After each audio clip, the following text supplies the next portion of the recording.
What's up, my ninjas? I'm Strident, and I had a hectic day, man. I had this picture when it first dropped, but my day did not go at all how I guess you guys would be seeing this today. And I got the picture on Friday early in the morning. It was really almost, actually, it was Thursday night, almost midnight when I got this picture. Oh man! So I posted it on Facebook in the morning. Everybody else posted it with me, and yeah, I was trying to get my 2 cents in early, and now I'm like behind the curve.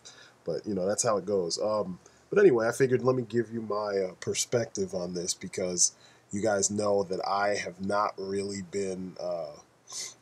I just don't give a shit about the DC cinematic universe because I just feel like it's this really poor man game of catch up and blah blah blah and blah blah blah. But I have to say, after seeing this, I want to see more. If for nothing else, I'm enjoying seeing the direction that they're going with redesigns to these characters. And this is what I had imagined. This is closer to what I had imagined, but the Polynesian twist, I'm loving it, and I didn't see them going there. People had said, there's this kind of I don't want to say conspiracy, but this kind of lean towards all these like Jewish actors and these these just kind of whitewashing everything. But then when they said Jason Momoa, I was like, yeah, he's not going to be what people are expecting. He's going to be closer to the '90s Aquaman, and here we have it, closer to the '90s Aquaman. Um, I really dig this whole embodiment of Polynesian culture. This is freaking amazing. I always wondered why people were so content with all of the Justice League being super white bread. You know, um, they all come from different parts of the world. Why is it they don't reflect that? You know what I'm saying? Uh, so this works for me. And the fact that they did, I mean, they went deep. I'm talking like those tats. He's got the armor tats on, and like in Polynesian culture, the tats are supposed to be all the armor that a warrior needs.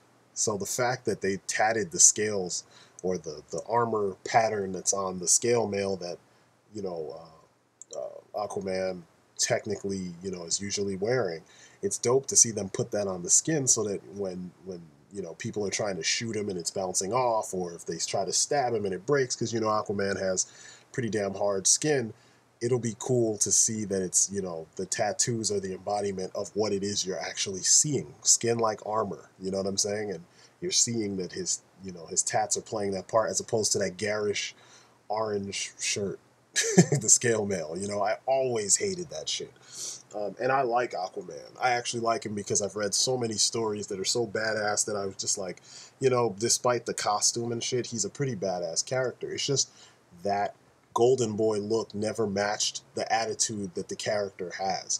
Even the newer version, we're used to it, and I guess that's why a lot of people are saying the things they're saying.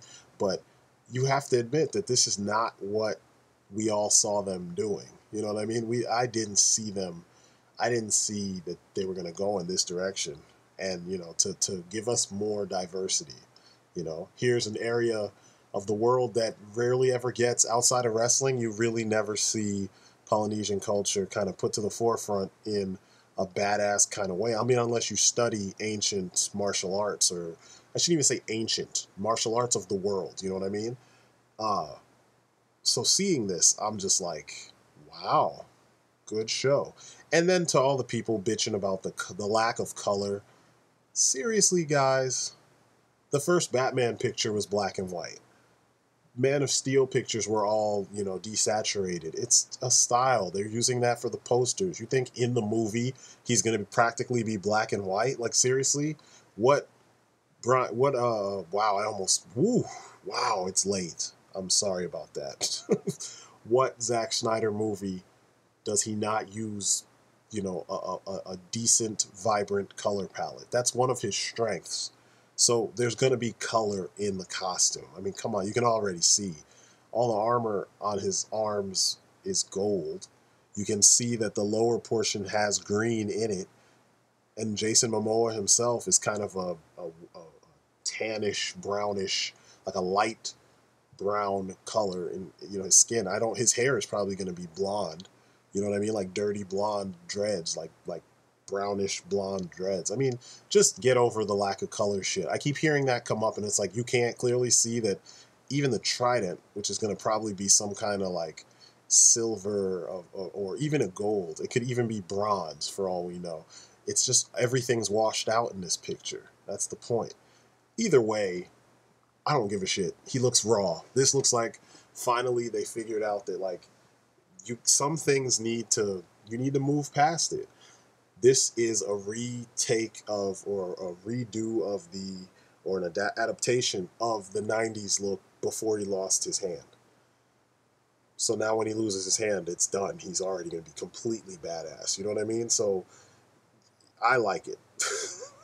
To all the naysayers, I'm just like, you guys need to stop. And I'm really tired of all these, Facebook has got all these people who don't know anything about comics posting this image and then complaining because the only thing they know of Aquaman is the same shit that you guys been making fun of for the last, 20 years. Like, get over yourselves.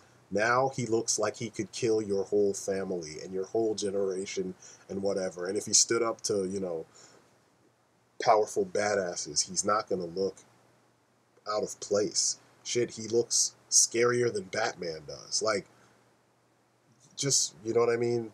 Give props where it's due. Stop trying to find reasons to hate on Zack Snyder. He's doing a good job, at least in giving us diversity amongst the Big Seven. And the Unite the Seven, come on, guys. I mean, really? Unite the Seven Seas? Well, when did the Seven Seas become separated? He's king of Atlantis, and he has power over the seven seas. It's obviously Unite the Seven, as in the Big Seven. Come on, guys. And it's not a matter of like being a comic book guy versus not. I mean, if you watched a couple episodes of Justice League, you know that the Big Seven are the main characters in that show.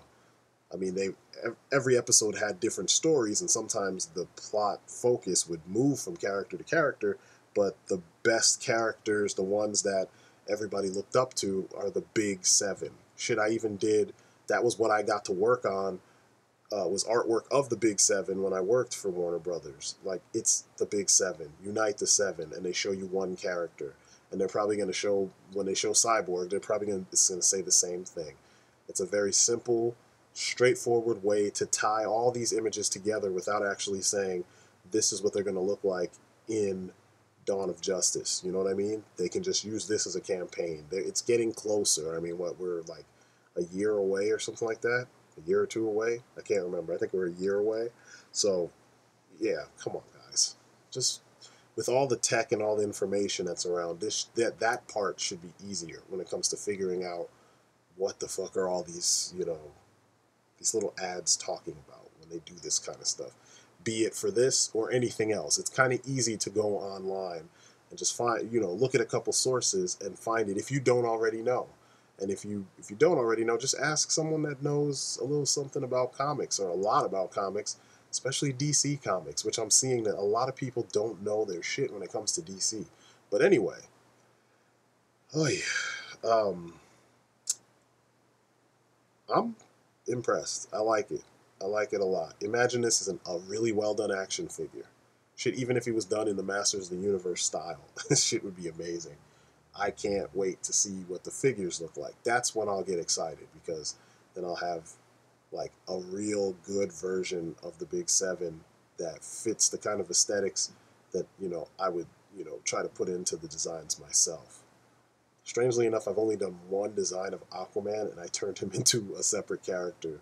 He's kind of my rip-off Aquaman, and he's more along the lines of this than anything else. But I think I'm going to have to go back to the drawing board with that, because now this looks a little too close in some ways. Armor-wise, it looks very close to what I did. Yeah, it's a good design. Very strong design. I love it. I'm really impressed with the amount of, well, I shouldn't say amount of design elements, separate design elements in the tats versus the armor, because they kind of pulled the two things together with that scale mail shape you keep seeing all over the armor, and I like that. But I like the fact that, I mean, this is shit like Momoa's tatted up. I mean, he's not this tatted up, but he's got a lot of tats. Just like, you know, The Rock, just like a lot of the more, you know, warrior type Samoan actors, you know, stuntmen, fighters, whatever, you know, and it's cool that they're actually letting, you know, they're embracing his heritage, you know, which is freaking dope. How often do they do that? I mean, there's all these black actors and African, you know, black African actors, or, you know, a lot of just Asian actors that, like, typically when they make Asian actors embrace their culture, it's always with some kind of stereotypical, you know, piece to it. Here, you're literally seeing an embodiment of his culture. Like, that's dope. And they just completely said, guess what? We'll take some of the stories, we'll take some of the cool things from the history of the character, but, you know, we're going to go a little bit further and, you know, add a whole nother culture to the character, because this white character all across the board stuff is just kind of, it's kind of short-sighted when you think about it, you know. And I'm pretty sure when they're sitting there in that boardroom saying, we want this movie to appeal to all these different people, we want to be able to sell this movie worldwide, we can't do that with a Justice League full of white guys, you know, and like almost the same type of white guy, you know, same level of hair, no facial hair, you know, same kind of haircuts. They all got to be kind of rich and kind of, it just, it's like, yeah, it's generic. You got to do it in a different kind of way, tweak things, but keep the essence of the character. And I think this looks like it succeeds, at least on the visual level. And I can only imagine the possibilities for what they're going to do with him in the film and what they're going to do with Atlantis in the film. So I'm I'm excited to see more. Not so much the movie, just more of the design process and more of the characters in there. And maybe this will make the movie more interesting. And when I start seeing actual footage, maybe I'll be on board. You know, it would be nice. I do like DC, you know. I've always been more of a DC person than a Marvel person, but right now I'm always like, I'm ready to see the next Marvel movie, because we all know they have their formula down. Um, DC animated films have been kind of shit lately, so I'm ready for something else to, you know, catch my attention and be, you know, dope. So, you know, props to Schneider and his team, and I guess let's see what else you got cooking.